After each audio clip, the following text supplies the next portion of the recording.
For 35 years, I, Celine Carter, felt invisible in my own family. I was the daughter everyone seemed to forget. No one remembered my birthdays. When I worked hard or did something good, no one noticed. At family dinners, it often felt like I was a burden rather than someone they wanted to celebrate. But I never imagined that my own sister, Isolde, would hurt me in the cruelest way. One year, on my birthday, she handed me a small, wrapped box at the dinner table. Her smirk reached all the way to the other side of the table. Then she said, in front of everyone, "Maybe this DNA test will finally show why you've always been a mistake in this family." The laughter that followed still echoes in my mind. Mom giggled nervously. Dad didn't say a word. And Isolde's eyes sparkled with something that wasn't happiness, it was hunger. She was waiting for me to feel hurt, and she enjoyed it. I decided to take the test, not because Isolde wanted me to, but because I needed to know why she seemed so excited for me to discover that I wasn't really a Carter. 3 months later, the family lawyer called a meeting. When Mom and Isolde walked in and saw me sitting there with my own lawyer, their faces went pale. They had thought the DNA test would trap me or scare me. They didn't know they were about to step into a trap of their own. Have you ever discovered that the people who were supposed to love you had been secretly planning against you? It's a strange, scary feeling. That's exactly what I felt. But before I continue, hit the subscribe button and tell me, where are you watching this from, and what time of day is it? I am Celine Carter, 35 years old. I work as a financial analyst. I built my career with hard work, discipline, and determination because my family never gave me anything. My younger sister, Isolde, always received praise for simply existing. I learned early on that my hard work could be ignored or even criticized. The drive to my parents' house felt longer than usual that evening. Dad had died 3 months ago, and this was my first visit back since the funeral. Mom had called it a small birthday dinner. I didn't expect any real celebration. I had stopped expecting that years ago. But her voice on the phone sounded strange. Too cheerful, too casual, like she was pretending to be happy, reading lines from someone else's script. When I walked in, the first thing I noticed was laughter. Mom and Isolde were sitting at the kitchen table, flipping through a vacation brochure and talking about beaches and spa trips. 3 months after Dad had passed away, they were already planning vacations. It was as if the grief from the funeral had vanished. I set down the wine I had brought and kissed Mom on the cheek. She flinched for a moment, but quickly forced a smile that looked too wide. Isolde didn't even bother to stand up. She just waved her fingers at me while still staring at the brochure, pretending I wasn't even there. During dinner, I tried to ask about Dad's will. 3 months had passed since his death, far longer than usual. Mom froze, her fork halfway to her mouth. "We're just not ready yet, sweetheart." "Still grieving," she said, looking quickly at Isolde. Isolde smoothly changed the topic, talking about her promotion at work. I noticed the way they exchanged looks throughout the meal. Quick, nervous glances that carried entire conversations without a single word. They were coordinating something, and I was not supposed to understand. The dinner conversation revolved entirely around Isolde, her children, her husband, her new car, and her plans to remodel her kitchen. Mom finally asked me one question. "Still at that same accounting firm?" Before I could answer, Isolde interrupted with another story about herself. But tonight felt different from the usual neglect. Isolde kept watching me with an expression I couldn't quite read. Anticipation, perhaps? Like a cat watching a mouse, waiting for the perfect moment to strike. Mom drank more wine than I had ever seen her consume. She slid her eyes away whenever I tried to meet them. Then came the gift. Isolde slid a wrapped box across the table. Her lips curved into a smile that didn't reach her eyes. "Happy birthday, Celine. I thought this might help answer some questions you've probably had your whole life," she said. Inside the box was a DNA testing kit. "Maybe this will finally explain why you've always been different from the rest of us," Isolde said, her voice dripping with fake sweetness. "Who knows what secrets are hiding in your genes? You should definitely send it in. Don't you want to know who you really are?" The table erupted in laughter. I noticed Mom's hands trembling around her wine glass. Isolde's joke felt rehearsed, like she had practiced it in front of a mirror. That night, I couldn't sleep. I went to my old bedroom and began searching through boxes I hadn't touched in years. At the back of my closet, I found an envelope that had already been opened. The dust pattern around it had been disturbed recently. Inside was a photograph of me as a baby, held by a man I had never seen before. On the back, written in my mother's handwriting, were the words, "Forgive me." I photographed everything with my phone. Then I picked up the DNA kit Isolde had given me and made a decision. I would send it in, not because Isolde wanted me to, but because I needed to understand why she was so eager for me to discover I wasn't really a Carter. Whatever trap Isolde was setting, I wanted to find it before it found me. I mailed the DNA kit the very next morning. The company promised results within 4 to 6 weeks. I used that time to do my own research. I started with the photograph. The man holding me, Mom's plea for forgiveness. I tried to find any resemblance to people my parents knew, but I couldn't. The picture was too blurry for facial recognition software to help. So I waited. And I watched. I paid attention to every nervous glance Mom sent my way during our brief phone calls. 5 weeks later, on a Tuesday afternoon, the results arrived. I opened the email at my desk during lunch, expecting confirmation of what I had already suspected. The results were both simple and shocking. No biological relationship was detected with the Carter family. The words sat on my screen like a verdict. I was not my father's daughter. The man who had raised me, who paid for my education, who looked at me with what I now realized was a complicated mixture of duty and distance. He must have known. He had kept me anyway, even if he had never managed to love me like he loved Isolde. But there was more. The DNA database had identified a genetic match, a connection to the family of a man named Alaric Hayes. The system suggested he could be a close biological relative, possibly a father or uncle. I had never heard the name before. I did what any analyst would do. I researched Alaric Hayes. He had been a successful entrepreneur who built a fortune in commercial real estate in the 1980s and 1990s. He had died 5 years ago, leaving behind a large estate but no immediate family.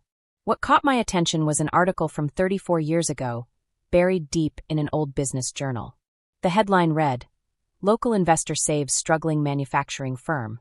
The firm was Carter Industries, my father's company. Alaric Hayes had provided the money that kept the company alive during its darkest times, right around the time I was born. I realized my mother had had an affair with the man who had saved my father's business. I was the result of that affair. Somehow, everyone had agreed to keep the secret for 35 years. But why would Isolde want me to find out now? I decided to force the issue.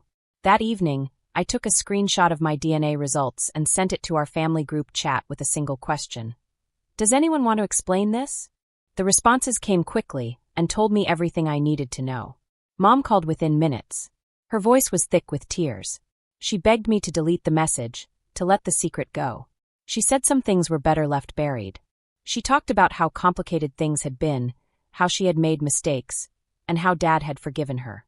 But she never apologized to me. She never acknowledged that I had spent 35 years feeling like an outsider in my own home. It was Isolde's response that confirmed my suspicions. She didn't call. She sent a text, and her words were cold and satisfied. "Well, now you know. I guess that changes things, doesn't it?" She had expected this. She had wanted me to find out. The DNA test wasn't just a cruel joke. It was the first move in a plan I didn't yet understand. I called her that night, demanding answers. The conversation started tense and escalated quickly. Isolde had always been good at turning every accusation back on the accuser, but this time her mask slipped. "I've protected this family's secrets for 20 years, she screamed. 20 years while you got to play the innocent victim. Now I'm going to make sure the right people get what they deserve." Then she hung up.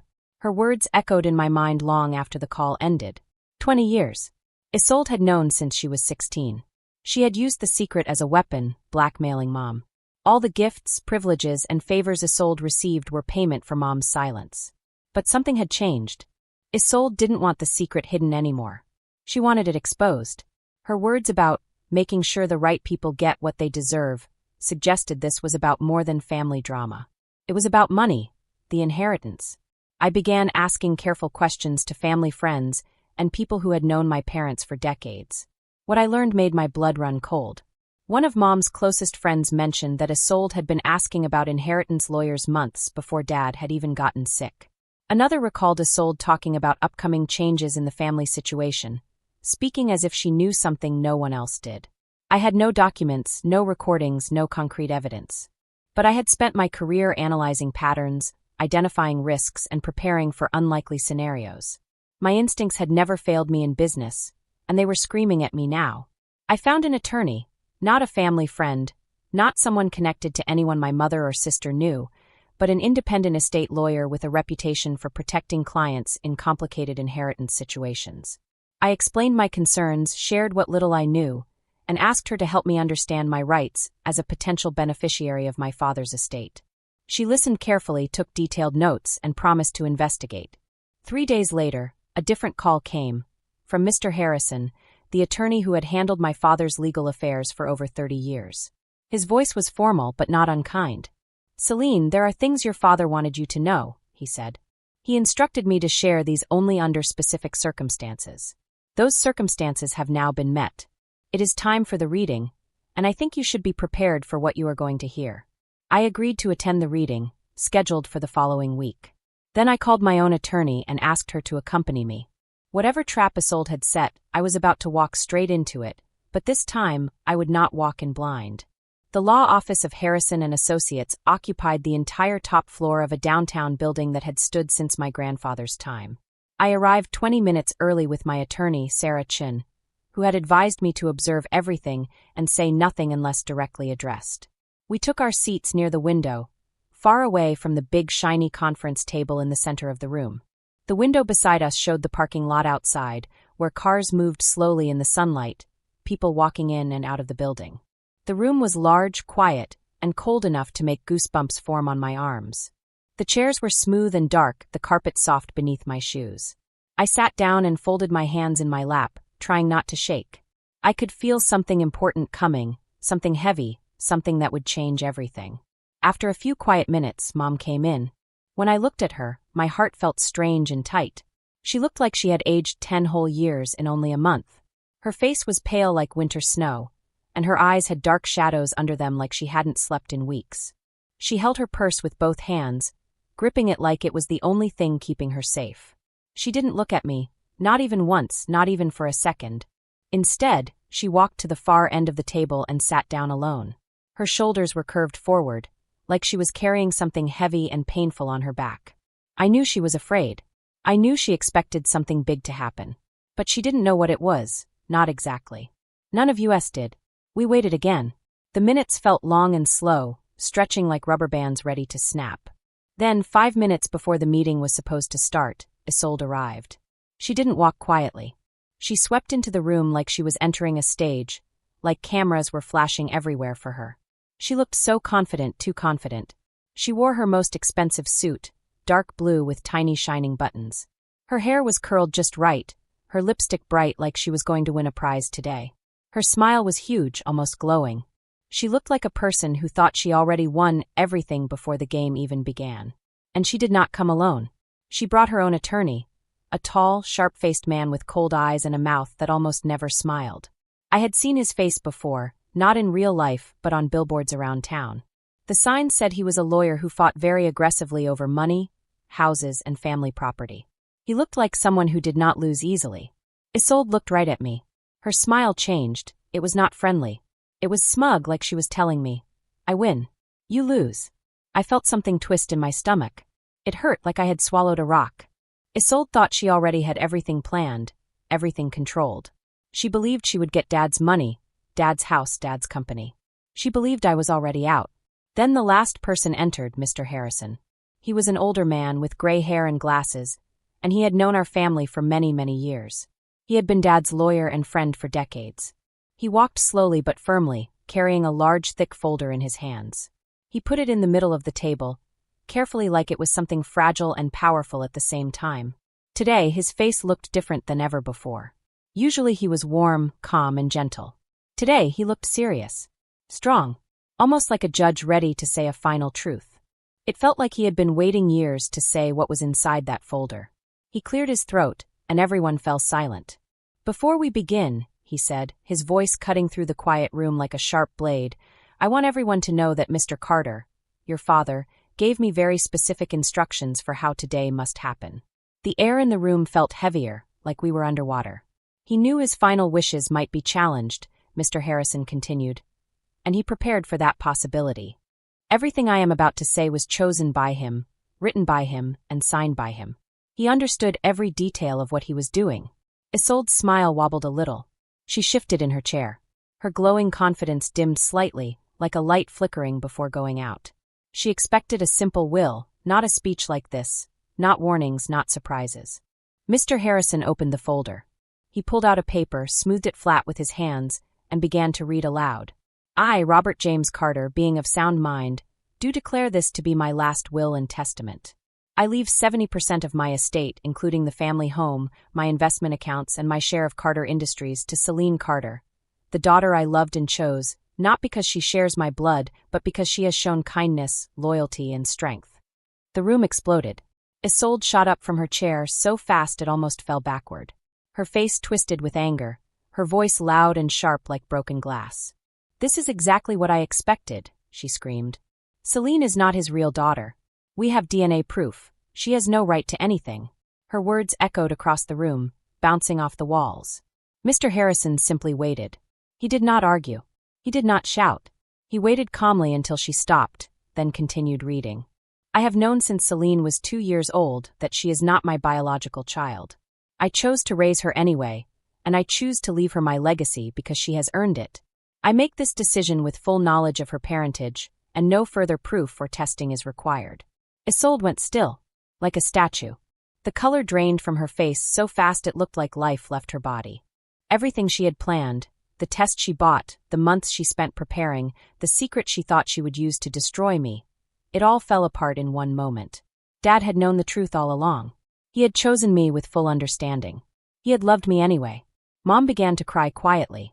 Her shoulders shook like the wind pushed against them. I didn't know if she was sad or relieved or both. But Mr. Harrison was not done. He reached into the folder again and pulled out a thick stack of papers, wrapped with a rubber band. 8 months before his death, he said, Mr. Carter hired a private investigator. Everyone leaned forward. Why? Because Isolde repeatedly pressured him to change his will, he explained. He feared she might try to take more than he wanted to give. He slid the stack of papers across the table toward Isolde. She didn't touch it.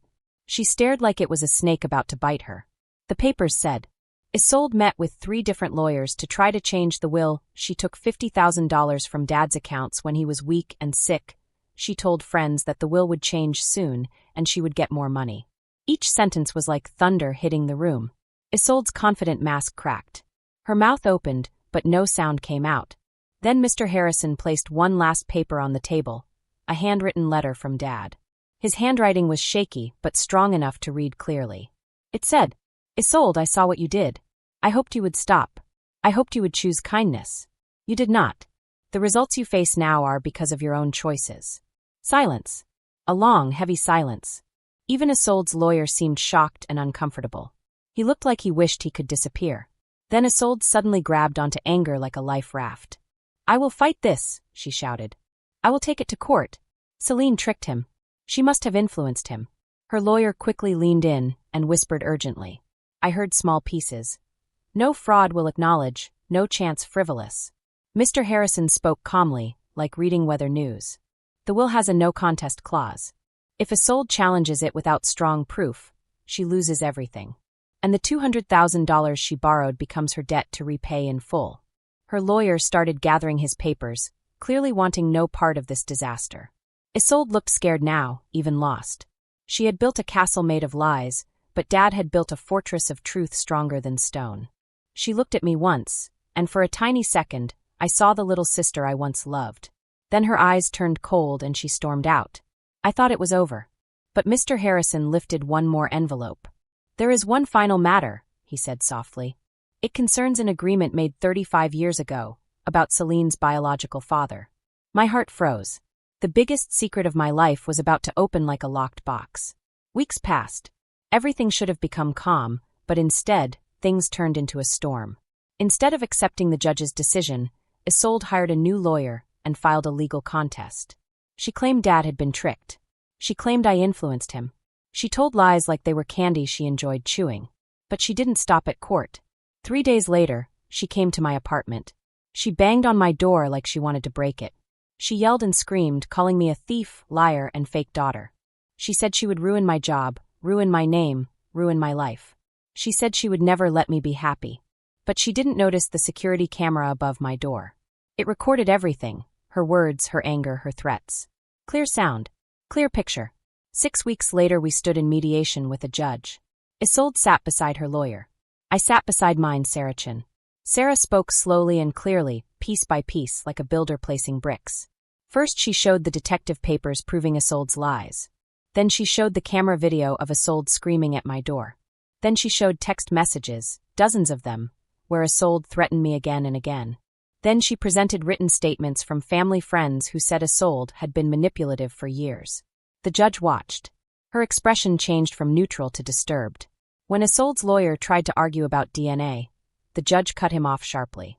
The father knew, she said. He understood. He chose Celine. The will is clear. She dismissed Isolde's challenge. The no contest clause activated. Isolde lost everything. And she now owed $200,000 to the estate, debt she would struggle to pay for years. Her future crumbled in one afternoon. Her face twisted. She left the room fast, like running from her own reflection. That night, Mom came to me. She sat on my couch, looking smaller than ever. She held tea she did not drink. Her voice shook when she spoke. She told me the truth she had carried for 35 years.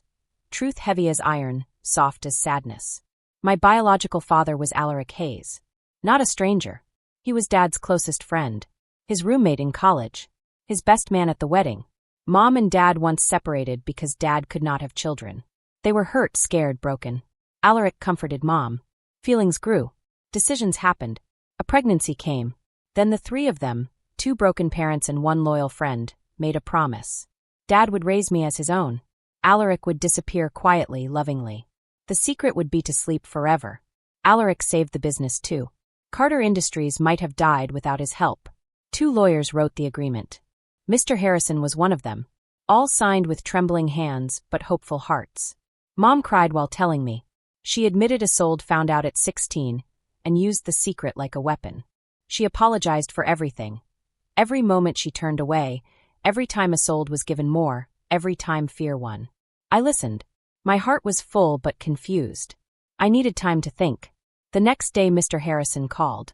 The original agreement included one more thing, a trust fund Alaric made for me. It would activate if my parentage became public. Or Dad mentioned it in his will. Dad had mentioned it, so the trust was activated. Alaric's lawyer was notified. Everything had come full circle. Alaric died 5 years ago. Even though he was gone, he had spent many, many years of his life saving money for me and making a trust for me. A trust is like a special treasure box where money is kept safe for someone. He put money into that treasure box again and again, for a long, long time. He did it because he cared about me, even though he never spoke to me. He watched me grow from far away. He promised he would never come close, never say hello, never show himself, but he would never stop watching me. He kept that promise his whole life. When Alaric died, his lawyer, a man who helps with papers and laws, came to me with a big envelope. Inside were the trust papers, and something even more important, a letter Alaric wrote before he died. The letter was written with his own hand, with ink, with love. When I read his letter, I sat alone in my quiet apartment. No TV, no music, no one beside me, just me and the letter. As I read, tears fell from my eyes slowly like rain on a window. They were not loud sobs, they were slow, heavy tears that carried many years of sadness. Alaric wrote that he could not be my father while he lived, even though he wanted to. He said he had made a promise long ago, a promise he had to keep, even if it broke his heart. He said he watched me grow up from far away. He was there but unseen, like a shadow of love. He saw my graduations. He saw me work hard. He saw my birthdays, even though I never saw him. He saw how my family treated me, how I was left out, ignored, made small. He saw my pain, my lonely nights, my quiet crying. He saw how I stood up even when I wanted to fall, how I became strong even when I had to do it alone. He said he did not feel guilty, he felt proud. He said I was his greatest joy. He said I was the best thing he ever made happen in this world. And I never even knew he existed. After Alaric died, I had to make many decisions about the money and the things he left for me. I read every paper, every number, every record very carefully. And that is when I found something surprising. My sister Isolde had taken $50,000 from our dad when he was old and too sick to notice. Stealing from someone old and weak is called elder abuse. It is against the law in California. That means Isolde could be taken to court. She could even go to jail. I had every right to put her in prison. But instead I did something different. I told Isolde through my lawyer that she had a choice. Either she pays back the $50,000 in 1 year, or she goes to court and faces punishment. She already owed $200,000 before, and now she had to pay even more. To pay all of it, she would have to sell her house. She would lose the big life she loved. She would start from nothing, but she would not go to jail. I did not want her in prison, I wanted her to learn. She could rebuild her life if she chose to try. For Mom, I gave a small amount of money every month. Just enough to live, enough for food, for clothes, for rent. Not enough to live in fancy ways anymore. She had to move to a smaller home, eat simple food, and buy less things. She had to feel the weight of choices she made long ago.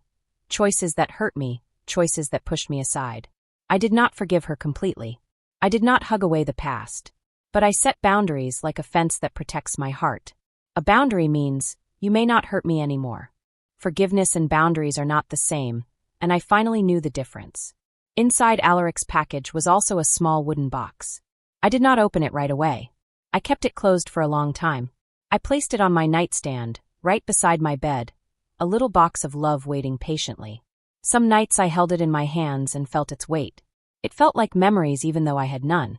It felt like something important, but I wasn't ready yet. I wanted to open it only when I felt strong enough, when I felt like I deserved what was inside. 3 months passed. The box stayed closed the whole time. I sold my apartment. I made big life choices. I walked forward into a life that finally belonged to me. Then one Sunday morning, soft and quiet like a small bird waking up, I made myself coffee. Sunlight came into the room like warm honey. It was a gentle, plain day, no celebration, no noise. And I opened the box. Inside was a watch. Old. Used for many years. The leather strap was soft like old paper. The watch face was simple, not shiny, not fancy. It looked like something worn by someone who worked hard, but loved gently. It was real. True. Honest. Under the watch was a small folded note. I opened it. Alaric had written, "Celine, I wore this watch every day. Every time I looked at it, I thought of you. I wondered if you were happy. I wondered if someone loved you. I wondered if you were growing strong and brave. Many times the answer was no, but I could not help you. I made a promise to stay away. This watch counted the hours I wished I was with you. The birthdays I missed. The graduations I watched from the back, leaving before anyone saw me. Now let it count the hours of your new life. A life you deserve. A life filled with love. I always knew you would become someone wonderful." I pressed the watch to my chest. And I cried. But not sad tears. Soft tears. Warm tears. Tears that felt like a heavy door opening. I cried because for 35 years I thought I was alone. I thought I was invisible, unloved, unimportant. I thought something was wrong with me. But now I knew I was loved more than I ever understood. Someone was watching, caring, and proud of me. I was never alone. I just could not see him. I put the watch on my wrist. It fit perfectly. And I have never taken it off since. Soon, the house from my childhood was sold. I did not go to see it again. Too many memories lived inside those walls, cold memories, heavy memories. I hired people to pack everything and give away almost all of it. I kept very little. That house never felt like home to me. With the money I now had from Alaric and from Dad, I could buy anything I wanted. A big house with bedrooms like castles. A fancy car that sparkled like stars. Trips to far places with oceans and islands. But I did not want any of that. I wanted something small, something quiet, something gentle. So I bought a little cottage. Old, a bit broken, but full of charm and possibility. Just like me. It had a garden messy and wild, waiting to be loved. There were weeds and long grass and forgotten flowers sleeping under dirt. I could make it beautiful. I could start again. The kitchen was tiny, but bright like morning. The bedroom looked out to a pond where ducks swam, every day like floating toys. The first night I slept in my cottage, I heard something I had never heard before. Peace. Not silence. Not emptiness. Real peace. For the first time in 35 years, I felt safe with myself. No one judges. No one compares. No one told me I was not enough. I filled my home with books I always wanted to read. I planted seeds in the garden, learning slowly, making mistakes, trying again. I painted the walls colors I loved, soft blue like sky, gentle yellow like butter. I did not ask permission. There was no one to please. Every choice was mine. I began to like myself. I really like myself. Like a friend. Mom and I talked once a month, but only a little. We spoke like two people who care but cannot be close. She asked about work, about the garden. I answered politely. But we did not talk about birthdays or holidays or love. There was too much broken between us, and not enough glue. This was not anger, just truth. She made me feel small for so long. Now there was space between us, space that protected me. Isolde, my sister, tried to reach me many times after the legal settlement. She called again and again, leaving messages that sounded like storms. Some messages cried like rain. Some yelled like thunder. Some begged softly like the wind. I deleted them all. She sent emails I did not open. She tried to speak through other people, but they stopped helping her. Soon Isolde had to sell her house to pay everything she owed. The money she took, the money she borrowed, the fees for fighting and losing. She sent me one more letter. I almost threw it away, but I read it once. Inside she wrote, "It is not fair. You stole what was mine. The court was wrong. Dad was fooled. I deserve more. Help me. Forgive me. We are sisters." I finished reading. Then I threw it in the trash. And I felt nothing. Not victory. Not anger. Not joy. Just nothing. Her downfall was not my revenge. It was simply what happens when lies break. Isolde spent her life building a tower of tricks. She thought it was strong. She thought it would protect her. But she built a tower on sand, not stone. When the truth arrived, the tower sank. I did not push her. I just stepped away and let the truth work by itself. Some time later, while sitting in my garden, watching the sunset paint the sky pink and gold, I had an idea. I thought about children who felt like I once did. Children who are ignored, unloved, unseen. Children who are told they are less, who are made to feel small. Children waiting for love that never comes. I decided to help them. I created the Hayes Carter Foundation, named for my two fathers. One father raised me but hid the truth. One father watched from far away, with love like light behind clouds. Both gave me pieces of who I am now. The foundation gives therapy to people healing from painful families. It gives scholarships for school. It helps adults start new lives, get jobs, learn skills, and feel strong. It offers emergency help to those who need to escape danger or cruelty. It is small now, but one day it will grow like a tree. And every person it helps will be like a leaf that proves something beautiful can grow from something broken. Tonight I will sit in my garden again. The sky is soft purple. The ducks are floating quietly. My book is closed on my lap. The cottage behind me glows warm like a lantern. I am not waiting for anyone. I am not trying to prove anything. I am not healing anymore. I am healed. On my wrist is Alaric's watch, ticking like a heartbeat. Tick, tick, tick, each sound like a reminder. You were always loved. You were always worthy. You are enough. I think of my two fathers, one who raised me, one who watched me. Both loved me in their own ways. Both believed in me even when I did not believe in myself. My sister gave me a DNA test to show I did not belong.